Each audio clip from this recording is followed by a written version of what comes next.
Cash कांड मामले में विधायक निमन विकसल से ईडी ने की पूछताछ। कांग्रेस से निलंबित इरफान और राजेश ने दिए ईडी के कई सवालों के जवाब। सरकार गिराने को लेकर विधायक की खरीद फरोख्त से संबंधित मामले की जांच कर रही है। आज कांग्रेस से निलंबित विधायक निमन विकसल को गांडी से पूछताछ की। अब तक कांग्रेस से निलंबित विधायकों में डॉक्टर इरफान अंसारी और राजेश कच्छप को सवालों के लपेट में ले चुकी है। दोनों विधायकों ने इस मामले में खुद को निर्दोष ही बताया है। वहीं आज निमन विकसल को गांडी से पूछताछ की। वे निर्धारित समय पर ईडी कार्यालय पहुंचे। वहां उन्होंने पत्रकारों से बातचीत करते हुए कहा कि कैश मामले में ईडी जो भी सवाल करेगी उसके जवाब दूंगा। मैंने सारी तैयारियां कर ली है। ईडी की ओर से दूसरी बार समन भेजे जाने के बाद डॉक्टर इरफान अंसारी से 6 फरवरी, राजेश कच्छप ने 7 फरवरी को ईडी के सवाल के जवाब दिए हैं। नगर निगम और नगर पालिका चुनाव के लिए इंतजार अभी बरकरार रहेगा। चुनाव में ओबीसी आरक्षण नहीं देने का सुप्रीम कोर्ट में चल रही सुनवाई। मुख्य सचिव ने कहा, कोर्ट के आदेश पर ही होगा चुनाव। झारखंड में अभी नगर पालिका और नगर निगम चुनाव होने के आसार नहीं दिख रहे हैं। सुप्रीम कोर्ट में इन चुनावों में ओबीसी को आरक्षण नहीं देने को लेकर दायर याचिका पर सुनवाई चल रही है। यह अवमाननावाद याचिका गिरिडीह के सांसद चंद्र प्रकाश चौधरी ने दायर की है। इस पर सुनवाई करते हुए सुप्रीम कोर्ट राज्य सरकार से जवाब मांगा था। राज्य के मुख्य सचिव की ओर से सुप्रीम कोर्ट ने जवाब दे दिया गया है। यह जवाब शपथ पत्र के माध्यम से दी गई है। अपने जवाब में राज्य सरकार की ओर से सुप्रीम कोर्ट को बताया गया है कि राज्य सरकार सुप्रीम कोर्ट के आदेशों के मुताबिक ही चुनाव करेगी। आरक्षण को लेकर क्या किया गया है संशोधन? सुप्रीम कोर्ट में दिए गए जवाब में बताया गया है कि राज्य में निकाय चुनाव की प्रक्रिया शुरू नहीं की गई है। नगर निगम और नगर पालिका में मेयर और अध्यक्ष पद के आरक्षण को लेकर नगर पालिका अधिनियम में संशोधन किया गया है। विधानसभा से पारित इस संशोधन के अधिसूचित होने के बाद राज्य में निकाय चुनाव कराया जाएगा। मुख्य सचिव ने शपथ पत्र के माध्यम से जवाब देते हुए अनुरोध किया है कि उन्होंने सर्वोच्च न्यायालय द्वारा पारित आदेश का कोई उल्लंघन नहीं किया है। ऐसे में राज्य सरकार को अवमाननावाद से मुक्त किया जाए। कल्याण मंत्री चंपई सोरेन ने दी अनुमति। अब क्लास 8 से 10 के सभी बच्चों को मिलेगी साइकिल। टेंडर की शर्तों में हुआ संशोधन। तीसरी बार प्रक्रिया हुई शुरू। राज्य के सरकारी स्कूलों के क्लास 8 से 10 में पढ़ने वाले सभी श्रेणी के बच्चों को कल्याण विभाग की ओर से साइकिल दी जाएगी। इसके लिए तीसरी बार प्रक्रिया शुरू करने की अनुमति मिली है।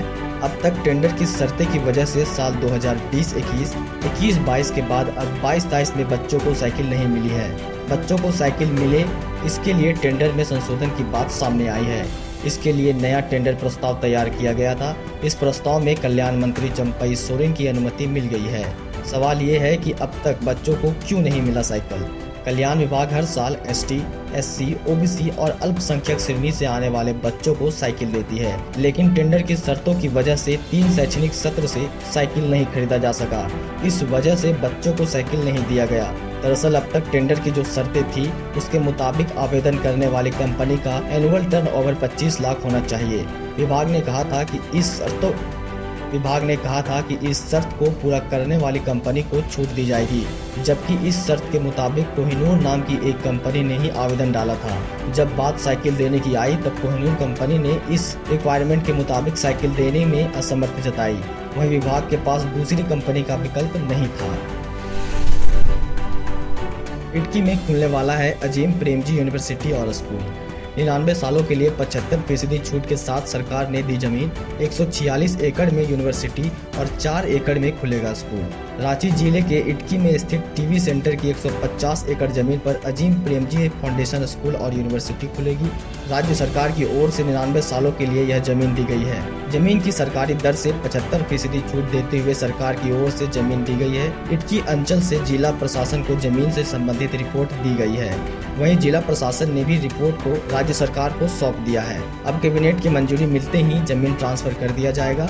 जमीन ट्रांसफर करने से पहले फाउंडेशन को जमीन की कुल राशि का 80% पैसा जमा करना होगा। एनटीए ने जेईई मेन सेशन 1 का रिजल्ट किया जारी। लोहरदगा के आयुष कुमार 99.99% के साथ Jharkhand topper. National training agency ने सोमवार की आधी रात के बाद जेईई मेंस सेशन 1 का रिजल्ट जारी कर दिया। टेस्ट के बाद झारखंड के छात्रों ने शानदार प्रदर्शन किया।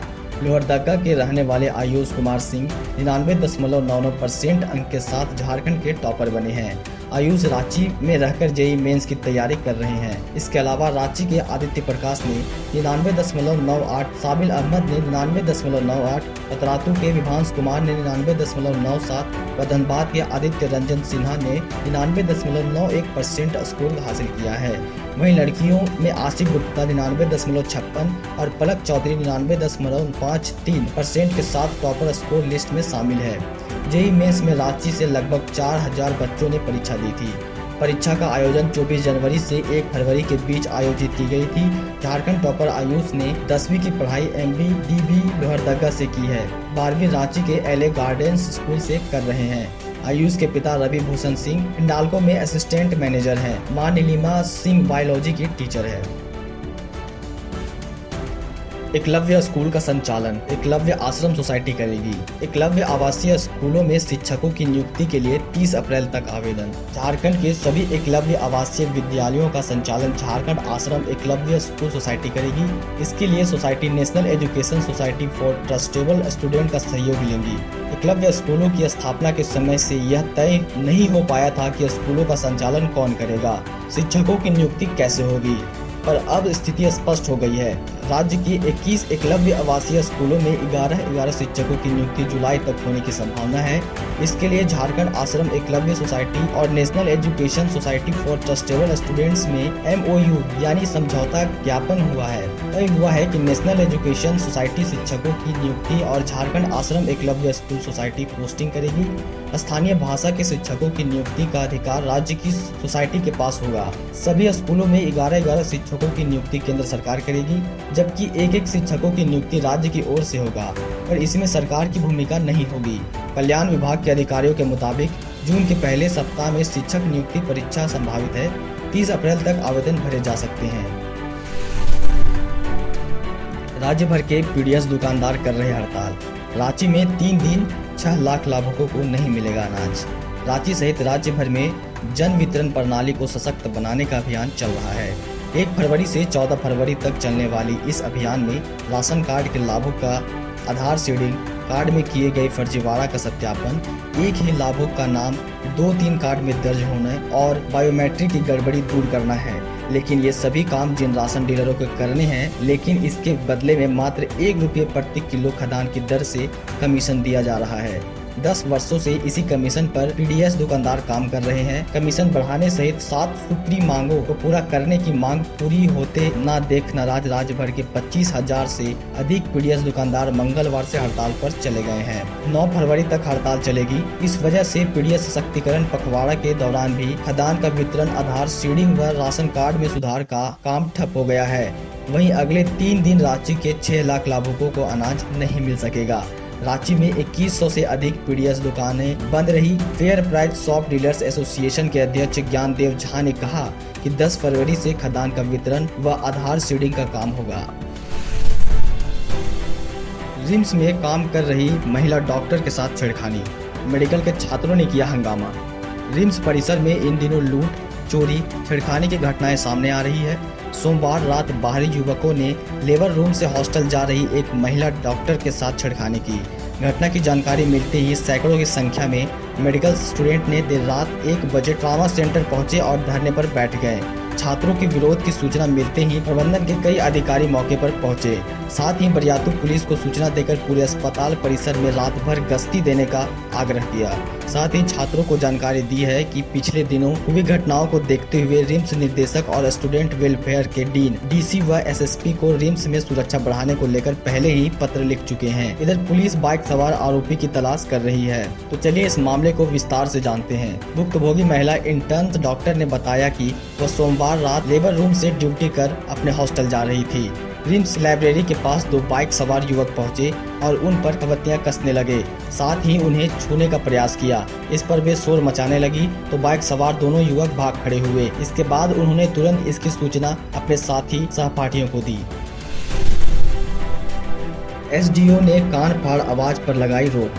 कोट अस्पताल VV के 100 मीटर में लाउडस्पीकर बजाने वाले पर होगा केस। शहर में लगातार बढ़ रहे ध्वनि प्रदूषण पर रोक लगाने के लिए SDO दीपक दुबे ने तय ध्वनि मानक से अधिक शोर करने पर रोक लगा दी है। 8 फरवरी से अगले 60 दिनों के लिए अधिक शोर करने वालों के खिलाफ कार्रवाई का कागजी फरमान जारी किया गया है। इसके तहत high court, civil court, SDO court, विवि व कॉलेजों समेत 42 प्रमुख अस्पताल, विधानसभा, नेपाल हाउस व प्रोजेक्ट भवन सचिवालय के 100 मीटर की परिधि को साइलेंट जोन घोषित किया गया है। इस जोन में सुबह 6 बजे से रात्रि 10 बजे तक 50 डेसिबल और रात्रि 10 बजे से सुबह 6 बजे तक 40 डेसिबल ध्वनि ही मान्य होगा। सवाल ये उठता है कि ध्वनि माप कर कौन करेगा कार्रवाई। ध्वनि प्रदूषण कम करने के लिए फरमान तो जारी कर दिया गया है, लेकिन इसे माप कर कार्रवाई कौन करेगा तय नहीं किया गया है। अक्सर सार्वजनिक कार्यक्रम, शादी, बारात, बार, रेस्टोरेंट आदि रात्रि 10 बजे के बाद तेज ध्वनि आवाज में लाउड स्पीकर बजता है। वाहनों में प्रेशर हॉर्न लगाकर लोग चलते हैं, लेकिन जांच नहीं होती। 13 वर्षीय मेड को दंपत्ति ने गर्म चिमटे से दागा, डंडे से पीटते थे, भूख से तड़पकर डस्टबिन में फेंका खाना खाती थी मासूम बच्ची। झारखंड की रहने वाली थी यह बच्ची। हरियाणा के गुरुग्राम में 13 साल की नाबालिग को एक दंपत्ति ने काम पर रखा, फिर उस पर बेइंतहा जुल्म किए। उसके शरीर को गर्म चिमटे से दागा और डंडे से पीटा। यही नहीं, कई दिनों तक उसे खाना भी नहीं दिया। नाबालिग डस्टबिन से खाना उठाकर अपना पेट भरती थी। नाबालिग की तस्वीर वायरल होने के बाद एक एनजीओ की मदद से गुरुग्राम पुलिस ने उसे आरोपी दंपत्ति के कब्जे से छुड़ाया। पुलिस ने दंपत्ति को गिरफ्तार कर लिया है। जानकारी के अनुसार आरोपी दंपत्ति ने पिछले साल प्लेसमेंट एजेंसी के माध्यम से अपने 3 महीने के बच्ची के देखभाल के लिए 13 साल की नाबालिग को अपने घर में रखा था। पीड़िता बच्ची मूल रूप से झारखंड की रहने वाली है। बाद में पति पत्नी कभी खाना चुराने का आरोप लगाकर तो कभी काम ठीक से नहीं करने की बात पर उसे पीटने लगे। पुलिस ने बताया कि उसे खाना तक नहीं दिया जाता था। अपनी भूख मिटाने के लिए नाबालिग कूड़ेदान में फेंका खाना खाती थी।